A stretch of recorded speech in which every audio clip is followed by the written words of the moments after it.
Hi liebe Moonies und willkommen zu diesem Video. Ich bin immer davon ausgegangen, dass Fish-Eye in der deutschen Sailor Moon Version zensiert wurde, indem er zur Frau umgeschrieben wurde. Eben genauso wie Zoisite, denn beide sind im Original eigentlich Männer, die auf Männer stehen und etwas femininer aussehen.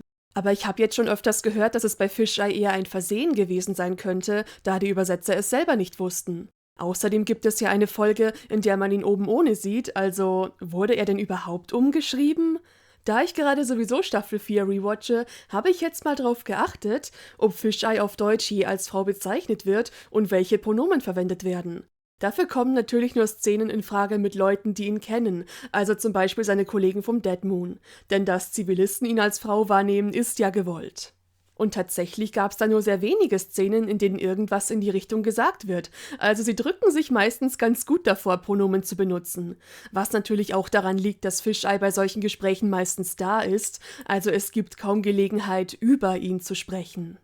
Das erste interessante Zitat stammt aus der Folge Im Land der Feen. Da findet das Trio ein Foto von einem Mann bei der Opferauswahl und Fish-Eye ist natürlich begeistert. Und dann fällt der Satz: Ich habe den Eindruck, unser guter alter Zirkonia hat vergessen, dass wir Männer sind, was? Ja, sieht ganz so aus.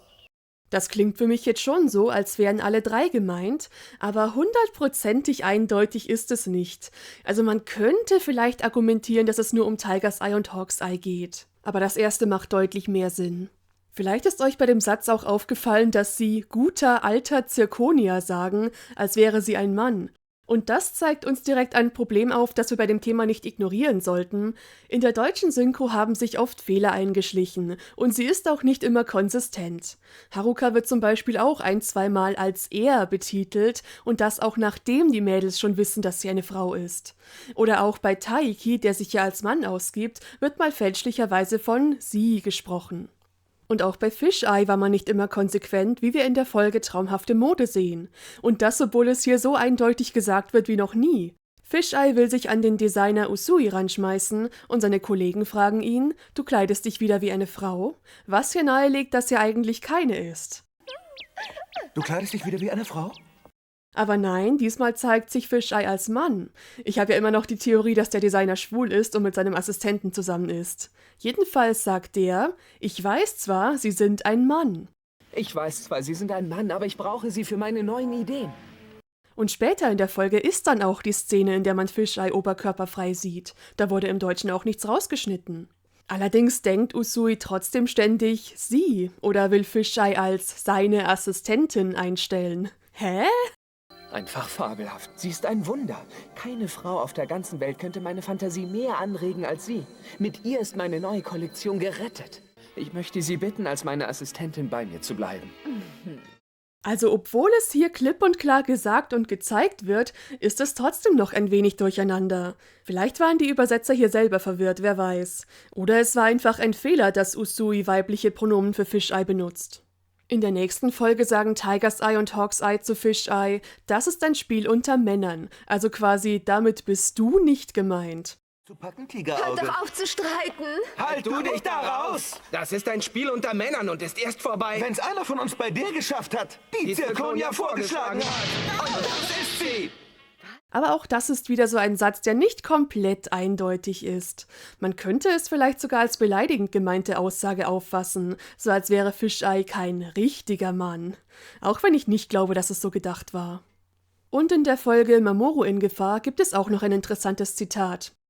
Ich muss sagen, du bist ganz schön verrückt nach Männern, Fischauge. Ja, bloß die Männer sind ganz und gar nicht verrückt nach ihm. Das war die einzige Stelle, die mir aufgefallen ist, bei denen seine Kollegen ein Pronomen für Fish-Eye verwenden, in dem Fall ein männliches. Also, was sagt uns das jetzt alles? Dass es in der deutschen Version schon ziemlich eindeutig gezeigt wurde, dass Fish-Eye ein Mann ist, aber dass es trotzdem ein paar verwirrende Aussagen gab, also komplett zensiert wurde er nicht. Trotzdem gab es, soweit ich weiß, viele, die dachten, Fish-Eye wäre weiblich. Bei Fernsehsendungen konnte es halt passieren, dass man mal eine Folge verpasst hat und nicht alles mitgekriegt hat. Da kann ich das verstehen. Aber was genau die Absicht hinter der Sache war, wissen wir nicht. Mir wäre auch nicht bekannt, dass sich jemand, der involviert war, mal dazu geäußert hätte. Ich habe sogar die Synchronsprecherin Simone Brahmann selbst angeschrieben, ob sie sich da an irgendwas erinnern kann, und sie hat geantwortet: Das Geschlecht war bei der Synchronisation nie ein Thema. Es war einfach das Fischauge. Ja, sowas hatte ich mir schon gedacht. Wahrscheinlich müsste man da eher den Dialogbuchschreiber fragen, wer auch immer das war. Und selbst der weiß vielleicht nicht mehr, was er sich bei irgendeiner Synchroentscheidung vor 30 Jahren gedacht hat. Also kann ich hier nur spekulieren. Ich würde immer noch nicht ausschließen, dass sie schon versucht haben, Fisheye als Frau darzustellen. Immerhin haben sie ihn mit einer weiblichen Sprecherin besetzt und bei Zoisite haben sie es ja auch schon gemacht. Allerdings heißt es ja nicht automatisch, dass eine Figur eine Frau ist, nur weil sie weiblich besetzt ist. Auch wenn es in der Situation etwas ungewöhnlich wäre. Aber selbst wenn es ein Zensurversuch war, spätestens die oberkörperfreie Szene kann man schlecht weg erklären, wenn man nichts rausschneiden will. Vielleicht war es ja ähnlich wie bei Haruka und Michiru, da wirkt es zumindest auch so, als hätten sie die Beziehung der beiden ein bisschen runterzuspielen versucht, aber es war nie ein großes Geheimnis. Und irgendwann haben sie es dann einfach gelassen. Also so nach dem Motto, wir wollten es eigentlich zensieren und haben aber schnell aufgegeben. Wenn das denn bei Haruka und Michiru die Intention war, auch da kann ich es nicht mit Sicherheit sagen. Könnte es bei Fisheye auch ein Versehen gewesen sein und die Übersetzer wussten es tatsächlich nicht? Möglich. Man muss auch sagen, dass seine japanische Stimme schon ziemlich feminin klingt. Andererseits würde ich mich dann fragen, warum keinem dieser Designer-Folge aufgefallen ist. Ich kann mir nicht vorstellen, dass die Folge für Folge synchronisiert haben. Die müssen doch eigentlich das ganze Bildmaterial der Staffel vorliegen gehabt haben, möchte man meinen. Aber wie genau der Übersetzungs- und Synchronisationsprozess damals abgelaufen ist, weiß ich nicht. Vielleicht wusste es auch nur die Person, die die Rollen besetzt hat, nicht, aber der Dialogbuchautor schon? Oder was ich auch nicht ausschließen würde, vielleicht lag die Inkonsistenz gar nicht am Dialogbuch, sondern entstand aus Versehen im Synchronstudio. Also, dass der Regisseur oder die Sprecher ein paar Mal falsche Pronomen oder Ausdrücke verwendet haben. Wie gesagt, wäre bei weitem nicht das erste Mal. Und je mehr ich darüber nachdenke, desto plausibler klingt das für mich.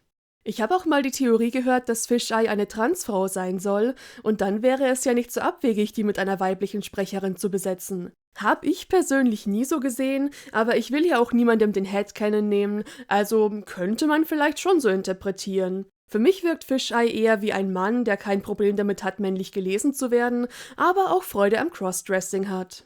Aber ich finde den Gedanken witzig, dass die deutsche Synchro ihn aus Versehen noch queerer dargestellt hat als ohnehin schon. So nach dem Motto, ach, wenn sie die ganze Zeit Pronomen wechseln, ist er ja vielleicht genderfluid oder sowas. Also abschließend kann ich nur sagen, ich hätte euch ja gerne eine klarere Antwort gegeben, aber ich habe zumindest gelernt, dass es doch nicht so eindeutig ist, wie ich dachte. War auf jeden Fall interessant, da mal drauf zu achten. Schreibt mal in die Kommentare, was eure Vermutung ist. Und wenn euch das Video gefallen hat, würde ich mich über einen Like freuen. Danke fürs Zuschauen, ciao und bis zum nächsten Mal. Eure Sailor Cat.